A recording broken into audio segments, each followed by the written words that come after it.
청취자님, 만약 사랑하는 가족이 암으로 시한부 판정을 받았는데 현대의학조차 이제 남은 시간이 몇 달뿐이라며 손을 놔버렸다면 어떻게 하시겠습니까? 아, 정말 상상하기도 싫은 끔찍한 상황이네요. 맞아요. 아마 대부분은 절망 속에서 남은 시간을 함께 보내는 쪽을 택할 겁니다. 그런데 오늘 우리가 함께 파헤쳐볼 심층 탐구의 주인공은 전혀 다른 선택을 했습니다. 네, 아주 놀라운 선택을 했죠. 생물학 지식이라고는 단 1도 없는 평범한 데이터 엔지니어가 오직 노트북 한 대랑 인공지능을 무기 삼아서 제약산업의 견고한 성벽을 부수고 직접 맞춤형 암 백신을 만들어냈거든요. 맞습니다. 오늘 우리가 다룰 폴 커닝햄과 그의 반려견 로지의 이야기는 뭐랄까 그냥 눈물겨운 반려견 구조 스토리가 아닙니다. 그럼요. 이 사건은 인공지능과 생물학이 충돌하면서 만들어낸 거대한 파열음이자 앞으로 우리의 의료 시스템이 어떻게 송두리째 뒤바뀔지 보여주는 아주 소름 돋는 예고편에 가깝죠. 그래서 오늘 심층 탐구의 목표는 명확합니다. 저는 회의적인 과학 저널리스트의 시각에서 이 기적 같은 스토리에 아주 날카로운 돋보기를 들이대볼 생각이고요. 저는 반대로 낙관적인 테크 애널리스트 입장에서 이 기술이 가져올 미래를 짚어드릴 거고요. 좋습니다. 과연 이것이 언론이 떠드는 것처럼 진정한 의학의 민주화를 의미하는 걸까요? 아니면 코딩 능력을 갖추고 대학 교수들의 네트워크를 동원할 수 있는 그 극소수 특권층만의 예외적인 일탈일까요? 자, 첫 번째 단계부터 한번 파헤쳐보죠. 네, 폴이 로지의 시한부 판정을 듣고 처음 한 행동부터 살펴봐야겠죠? 맞아요. 데이터 분석가였던 폴은 가장 먼저 챗 GPT를 열었습니다. 그리고 암 백신 개발을 위한 전체 파이프라인, 그러니까 계획표를 짜달라고 했죠. 네, 그리고 그 계획에 따라서 뉴사우스웨일스 대학교 UNCW의 라마초티 유전체학센터에 연락을 합니다. 거기서 $3,000를 내고 로지의 DNA 염기 서열 분석으로 일해야 하는데 저는 여기서 첫 번째 질문이 생깁니다. 어떤 부분이죠? $3,000면 우리 돈으로 약 400만 원인데 반려견의 생명을 구하는 맞춤형 분석 비용치고는 충격적일 정도로 저렴하게 들리거든요. 이렇게 싸다면 왜 동네 동물병원에서는 이런 걸 안 해주는 건가요? 약간 숨겨진 함정이 있는 것 같은데요? 아, 아주 예리한 지점입니다. 그 $3,000라는 비용은 순수하게 데이터를 생성하는 비용일 뿐이거든요. 데이터를 생성한다고요? 네, 기기에 혈액과 종양 조직을 넣고 ACTG로 이루어진 유전자 지도를 그냥 쭉 뽑아내는 데 드는 돈이죠. 문제는 그 다음입니다. 아, 그러니까 아무런 가공도 되지 않은 수억 개의 알파벳 나열을 눈앞에 두고 대체 무엇을 할 수 있느냐 이 말이군요? 정확합니다. 그 원시 데이터 자체로는 아무 의미가 없죠. 비유하자면 약간 이런 거네요. 건강한 DNA랑 종양 DNA를 비교해서 암을 일으킨 돌연 변이를 찾는다는 건 제가 전혀 모르는 아랍어나 힌디어로 쓰인 100만 페이지짜리 두꺼운 설명서 2권을 책상 위에 나란히 펼쳐놓고 그 안에서 오타 딱 하나를 찾아내는 작업인 거죠. 와, 심지어 폴은 그 언어인 생물학을 배운 적도 없잖아요. 네, 그 오타를 찾아내는 작업을 생물정보학이라고 부르는데 이거는 고도로 훈련된 전문가들조차 엄청난 시간과 컴퓨팅 파워를 쏟아부어야 하는 아주 힘든 일입니다. 그래서 라마치오티 센터의 마틴 스미스 부교수가 처음 폴의 연락을 받았을 때 정말 이상한 요청이라며 선을 그었던 거군요. 맞아요. 대학 연구소는 일반인한테 유전자 염기서열 원시 데이터를 그냥 툭 던져주는 것이 아니거든요. 해석할 능력이 없다는 걸 뻔히 아니까요. 대학 연구소 사람들이 폴을 처음 봤을 때 속으로 이 아저씨가 지금 무슨 소리를 하는 거야? 했을 법도 하네요. 그런데 대체 어떻게 그 전문가들의 마음을 돌린 건가요? 폴은 교수한테 가서 내 강아지 좀 살려주세요. 데이터 좀 분석해주세요. 이렇게 매달리지 않았습니다. 그럼요. 대신 그는 챗 GPT를 내비게이션 삼아서 그 방대한 유전자 데이터를 처리하고 돌연 변이를 찾아내는 복잡한 코드를 스스로 짜기 시작했습니다. 와, 수억 개의 알파벳 속에서 오타를 걸러내는 데이터 파이프라인을 직접 구축한 거네요. 네, 스미스 교수는 폴이 챗 GPT의 도움을 받아서 그 생물학적 데이터의 경로를 혼자 힘으로 돌파해내는 그 끈기와 집요함에 깊은 인상을 받았다고 합니다. 교수한테 숙제 좀 대신 해주세요가 아니라 AI한테 물어가면 숙제를 다 해왔으니 정답이 맞는지 확인만 해달라고 한 거군요. 확실히 평범한 보호자들의 접근 방식과는 완전히 달랐네요. 그렇죠. 그렇게 해서 결국 로지의 종양 DNA에서 오타, 즉 돌연 변이를 찾아냈습니다. 정말 대단한 성과죠. 하지만 오타를 찾았다고 해서 그게 곧바로 치료제로 변하는 건 아니지 않습니까? 물론이죠. 병의 원인을 아는 것과 그걸 고칠 약을 만드는 건 완전히 다른 차원의 문제니까요. 그러니까요. 제 자동차 엔진에 어디가 고장났는지 알았다고 해서 제가 당장 그 부품을 쇠를 녹여서 직접 만들 수 있는 건 아니듯이요. 맞습니다. 그래서 그 간극을 메우는 지점에서 바로 오늘 이야기의 진정한 기술적 돌파구가 등장합니다. 여기서 정말 흥미로운 점은 구글 딥마인드의 알파폴드가 쓰였다는 거예요. 아, 그 유명한 알파폴드요. 뉴스에서 진짜 많이 나오잖아요. 네, DNA의 오타는 결국 비정상적인 형태의 단백질을 만들어냅니다. 약을 만들면 이 돌연변이 단백질의 3D 입체 구조를 정확히 알아야 하거든요. 자물쇠의 모양을 알아야 딱 맞는 열쇠를 깎을 수 있는 것과 같은 이치네요. 맞아요. 폴은 로지의 돌연변이 단백질 3D 구조를 예측하고 거기에 정확히 결합할 수 있는 치료 타겟을 찾기 위해서 알파폴드를 사용했습니다. 잠깐만요, 전문가님. 이 부분에서 제가 찬물을 좀 강하게 끼얹어야 할 것 같습니다. 네, 말씀하시죠. 전문가님은 지금 이 기술의 위력에 대해 엄청나게 흥분하고 계시지만 오늘 우리가 함께 살펴본 하드레존 포럼 자료를 보면 대중의 반응은 생각보다 아주 싸늘하거든요. 아, 네. 그 포럼에서 꽤 열띤 논쟁이 벌어졌었죠? 한 유저는 이렇게 조롱합니다. 이게 언론에서 호들갑 떨 만큼 대단한 건가? 2000년대에도 2학년 생명과학 전공자라면 대학에 있는 무료 소프트웨어로 다 할 수 있던 일이다. 라고요. 그렇게 볼 수도 있겠네요. 게다가 더 직설적이고 날선 비판도 있습니다.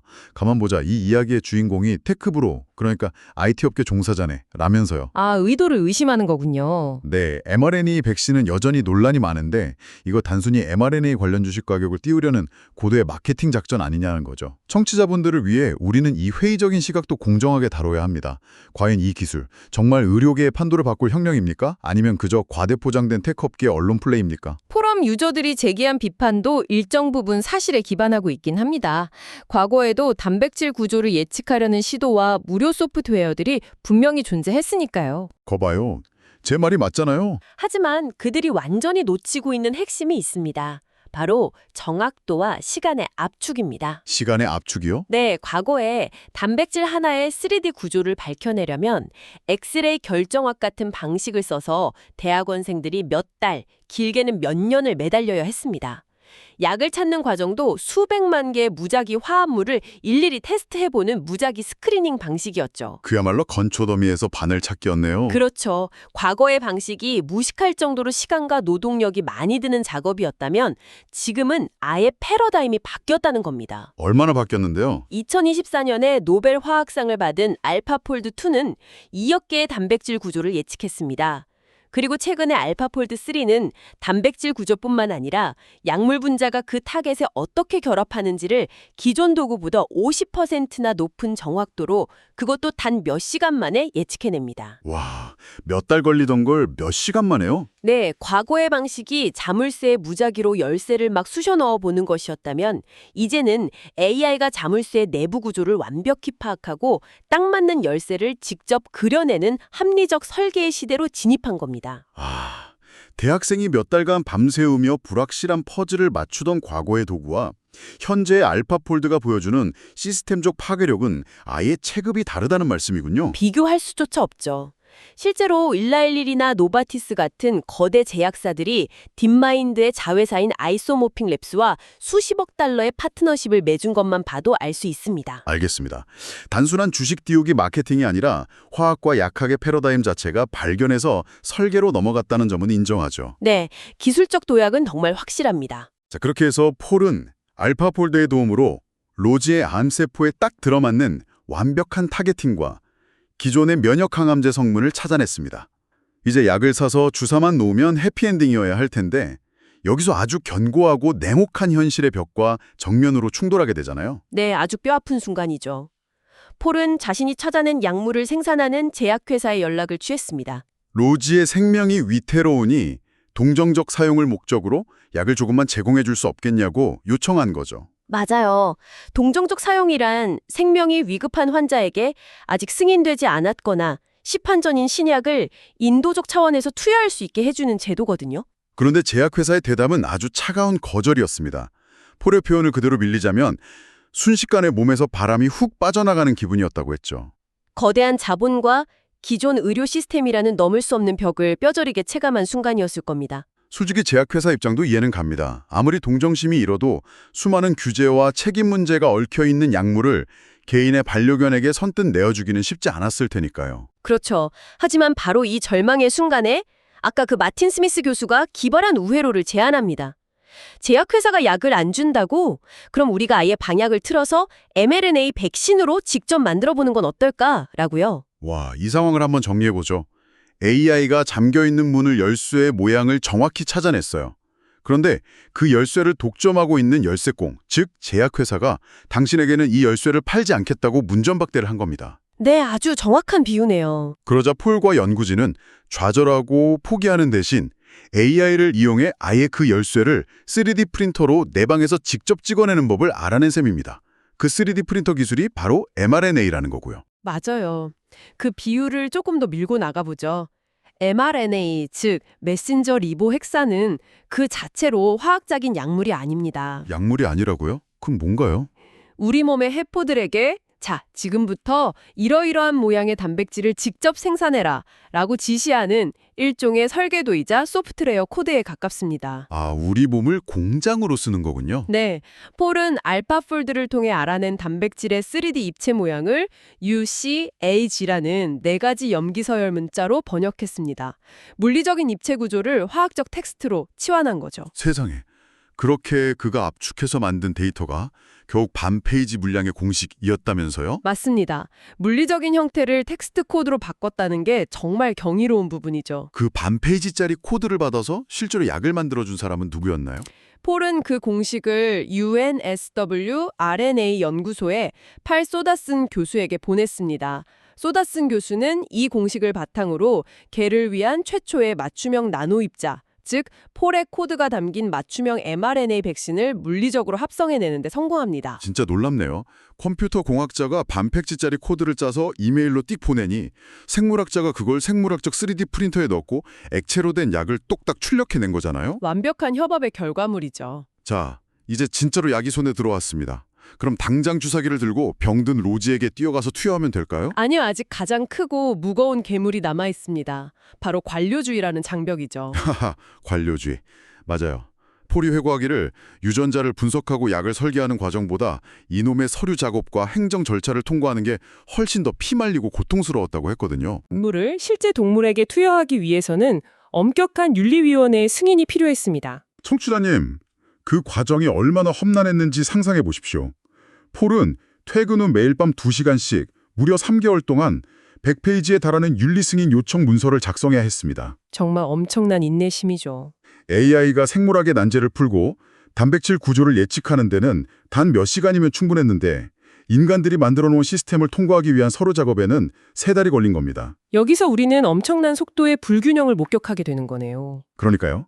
기술은 이미 로켓을 타고 저 우주로 날아가고 있는데 규제와 행정 시스템은 여전히 조선시대 마차를 타고 덜컹거리며 쫓아가고 있는 격이죠. 하하, 적절한 비유네요.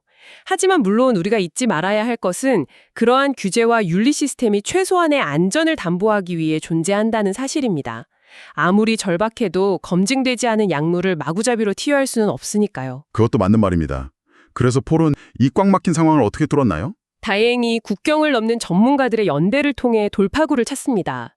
미국 반려견 암 연합의 마리 마에다 대표가 인터넷 포럼에서 폴의 사연을 우연히 발견하게 되거든요. 아, 인터넷의 힘이네요. 네, 그리고 호주 퀸즐랜드 대학교의 레이찰 알라베나 교수와 폴을 연결해 줍니다. 마침 알라베나 교수는 이미 개를 대상으로 한 면역 치료 연구를 수년째 진행하고 있었기 때문에 폴이 만든 백신을 합법적으로 투여할 수 있는 윤리적 프레임워크와 프로토콜이 이미 갖추고 있었죠. 드디어 길고 길었던 터널의 끝이 보입니다.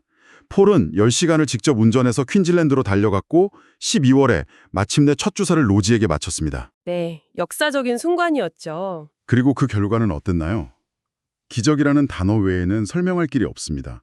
6주 뒤 로지의 종양 크기는 절반으로 줄어들었고 기력이 없어 쓰러져 가던 개가 공원에서 토끼를 쫓아 담장을 뛰어넘을 정도로 활력을 되찾았으니까요.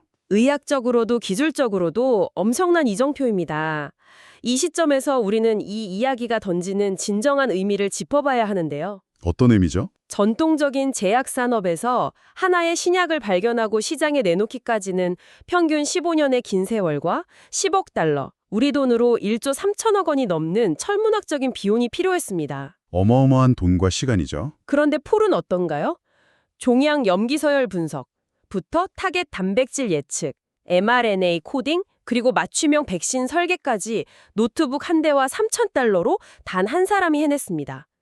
이것은 비용과 시간의 개념 자체를 박살낸 겁니다. 확실히 엄청난 성과입니다. 하지만 전문가님, 여기서 저는 저널리스트로서 아주 근본적인 질문을 던지고 싶습니다. 과연 이것을 우리가 진정한 의미의 의학의 민주화라고 부를 수 있을까요? 한계가 있다고 보시는군요. 솔직히 현실을 직시해 봅시다. 폴은 17년 동안 머신러닝만 파고든 베테랑 데이터 분석가였습니다. 그는 3,000달러를 실험에 선뜻 던질 수 있는 재력이 있었고 무엇보다 대학 연구소 교수들에게 이메일을 보내 그들이 실제로 읽고 움직이게 만들 수 있는 사회적 자본과 지적 네트워크를 가진 사람이었어요. 네, 일반인은 접근하기 힘든 자원들이죠. 만약 내일 당장 평범한 식당 종업원의 반려견이 암에 걸렸다고 치죠. 챗GPT가 그 강아지를 살려줄 수 있습니까? 아니잖아요.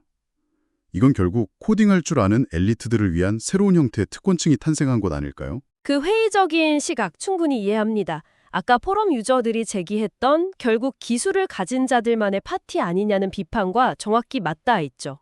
제 말이 그 말입니다. 확실히 현재로서는 기술이 오픈소스로 풀렸다고 해도 그것을 현실의 치료제로 구현해내는 자본과 장비, 네트워크는 여전히 높은 장벽입니다. 평범한 사람이 당장 폴처럼 하기는 불가능하죠. 하지만 1970년대를 한번 떠올려 보십시오. 1970년대요? 당시 컴퓨터는 거대한 대학이나 군대 혹은 거대 기업의 지하실에만 있던 특권층의 전유물이었습니다. 일반인은 접근조차 할 수 없었죠. 하지만 지금은 어떻습니까? 누구나 주머니 속에 당시의 슈퍼컴퓨터보다 수만 배 빠른 스마트폰을 들고 다닙니다. 아, 기술의 발전 궤적을 보자는 거군요. 네, 폴의 사례는 바로 그 최초의 균열입니다. 거대 제약회사와 대형 병원만 할 수 있다고 믿었던 영역에 개인이 기술을 이용해 균열을 냈다는 것 자체가 중요한 겁니다. 그러니까 이 사건이 완성된 민주화라기보다는 댐에 생긴 첫 번째 작은 구멍이라는 말씀이네요. 맞습니다. 이 기술이 더 발전하면 어떻게 될까요? 머지않아 AI가 완벽한 분자를 설계하고 사람의 손길이 전혀 필요 없는 자율 실험실의 로봇이 약물을 합성할 겁니다. 자율실험실이요? 공상과학 영화 같네요. 나아가 환자의 유전적 특성을 컴퓨터 속에 완벽히 복제한 환자 디지털 트윈 기술을 통해 약을 내 몸에 찌르기 전에 가상세계에서 먼저 부작용을 시뮬레이션 해보는 시대가 올 겁니다. 원자 단위의 초개인화된 맞춤의학 시대가 열리는 거죠. 폴은 그 미래로 가는 문을 아주 조금, 하지만 아주 강렬하게 열어 젖힌 겁니다. 자, 이제로 오늘 우리가 나눈 뜨거웠던 이야기의 핵심을 정리해 볼 시간입니다. 청취자님, 한 남자의 절박함과 생명을 향한 깊은 사랑이 어떻게 유전체학과 AI 그리고 mRNA라는 최첨단 기술의 파이프라인을 관통했는지 함께 지켜보셨습니다. 제약회사의 매몰찬 거절이라는 자본의 장벽과 100페이지의 서류를 요구하는 관료조이라는 낡은 시스템의 족쇄를 그는 기술이라는 지렛대를 이용해 멋지게 우회해냈죠. 이 놀라운 이야기는 생물학이 더 이상 하얀 가운을 입고 플라스크를 흔드는 사람들의 전유물이 아니라는 것을 증명합니다. 네. 의학은 점점 거대한 데이터를 해독하고 재조합하는 소프트웨어 엔지니어링의 영역으로 넘어가고 있습니다. 정보가 코드가 되고 그 코드가 육체의 질병을 고치는 새로운 시대가 열린 것이죠. 청취자님, 당신의 다음번 병원 방문을 한번 상상해 보십시오. 세상은 이토록 빛의 속도로 변하며 기적을 일상으로 끌어내리고 있는데 과연 우리의 병원, 규제당국, 그리고 법적 제도는 이 엄청난 속도를 감당할 준비가 되어 있을까요? 정말 심각하게 고민해봐야 할 문제죠. 마지막으로 청취자 여러분의 머릿속을 맴돌게 할 도발적인 질문을 하나 던지며 오늘 심층 탐구를 마치겠습니다. 만약 머지않은 미래에 인공지능이 단 며칠 만에 오직 당신만을 위한 완벽한 맞춤형 암치료제 설계도를 뚝딱 짜준다고 가정해보죠. 상상만 해도 짜릿하네요. 그런데 기존 병원의 절차가 너무 느리고 비용이 비싸서 당신이 그 오픈소스 설계도를 들고 사설 연구소나 집에서 직접 약을 합성해 당신의 몸에 투여했습니다. 그런데 만약 그 과정에서 치명적인 부작용이 발생해 사망에 이르게 된다면 그 법적, 도덕적 책임은 과연 누구에게 있는 걸까요?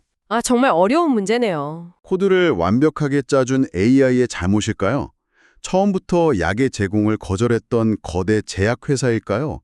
아니면 이 폭발하는 기술적 가능성을 제도 안으로 품어내지 못하고 개인을 음지로 내몰아버린 낡은 의료 시스템의 책임일까요?